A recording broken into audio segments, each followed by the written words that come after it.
Pernahkah Anda kebangun di tengah malam atau terbangun di pagi hari dalam badan yang rasanya tidak nyaman?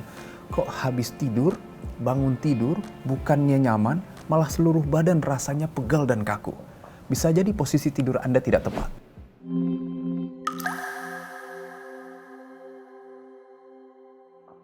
Oleh karena itu, perbaikan hal tersebut adalah suatu hal yang penting. Kita gunakan bantal yang tipis, ya. Ingat bahwa kelengkungan setiap leher kita berbeda-beda. Ada orang yang memang cenderung lurus, ada yang sedikit melengkung. Sehingga tidak bisa kita pastikan ini bantal yang terbaik untuk setiap orang. Yang terbaik kita gunakan bantal yang tipis saja, kita letakkan tepat di bawah tulang belikat kita. Sehingga kita tetap memberikan kelengkungan pada tulang leher dengan baik. Yang kedua adalah kasur kita, usahakan tidak terlalu empuk sehingga dia dapat tetap firm menopang tulang belakang kita untuk mempertahankan struktur dan otot tetap rileks.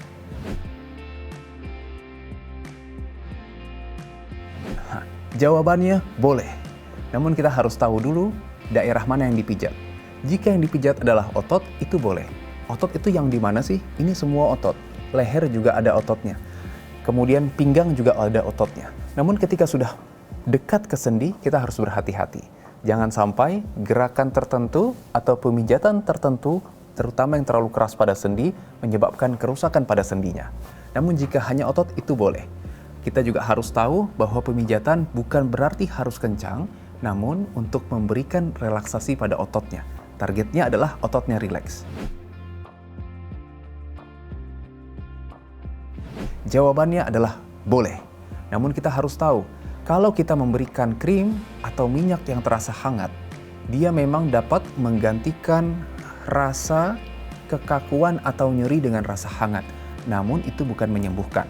Jadi tidak cukup hanya kita berikan krim ataupun minyak-minyakan, namun kita juga harus lakukan pemijatan dan yang terpenting adalah lakukan peregangan.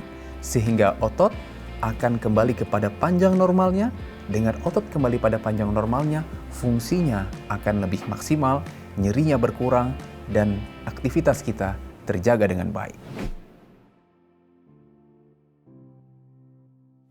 Pertanyaannya adalah, apakah semua nyeri otot dapat diperlakukan sama?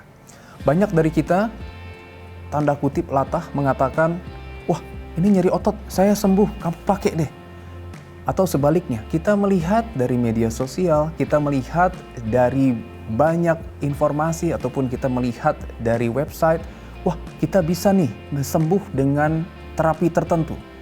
Sebenarnya nyeri otot setiap orang akan berbeda-beda. Namun yang harus kita ketahui, otot paling sering disebabkan karena masalah postur. Masalah postur inilah yang semakin sering meningkat terutama di tengah pandemi ini. Kita bisa bayangkan, ketika Anda sedang menonton di rumah, mungkin Anda sedang menonton dalam posisi menunduk.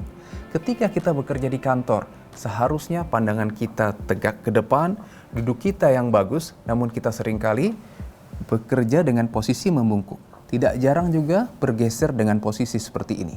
Itulah yang akan menyebabkan otot akan tertarik dan itulah yang menyebabkan cedera.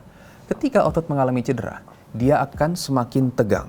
Permasalahannya adalah ketika otot semakin tegang, dia akan menjepit struktur yang ada di dalamnya, yaitu saraf, yaitu pembuluh darah, yang akibatnya bukannya otot semakin rileks, malah dia akan semakin tegang dan tegang lagi. Kalau keluhan ini berlangsung lama, menjadi kronik, ini akan semakin sulit untuk diatasi. Itulah kenapa banyak orang yang datang dengan keluhan leher yang selalu pegal, pundak selalu tegang, padahal sudah coba diurut, sudah diberikan semua minyak-minyakan, sudah diolesin semua produk-produk yang dijual di televisi, namun tetap tegang. Kembali, masalah utamanya yang paling penting harus kita perbaiki adalah postur.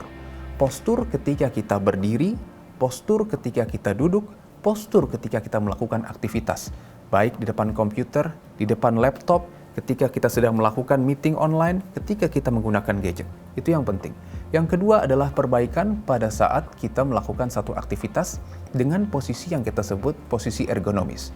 Posisi ergonomis adalah posisi yang paling tepat untuk memberikan stabilisasi pada struktur tubuh kita. Tadi saya contohkan ketika kita duduk, seharusnya kita memposisikan diri kita dalam posisi yang ergonomis. Meja harus sejajar dengan dada kita. Layar harus sejajar dengan pandangan kita. Kemudian, kalau kita menggunakan keyboard dan mouse, dia tidak terlalu tinggi dan juga tidak terlalu rendah. Namun, kurang lebih sejajar dengan seperti ini. Kursi kita usahakan bisa membentuk sudut di panggul 90 derajat dan juga lutut 90 derajat.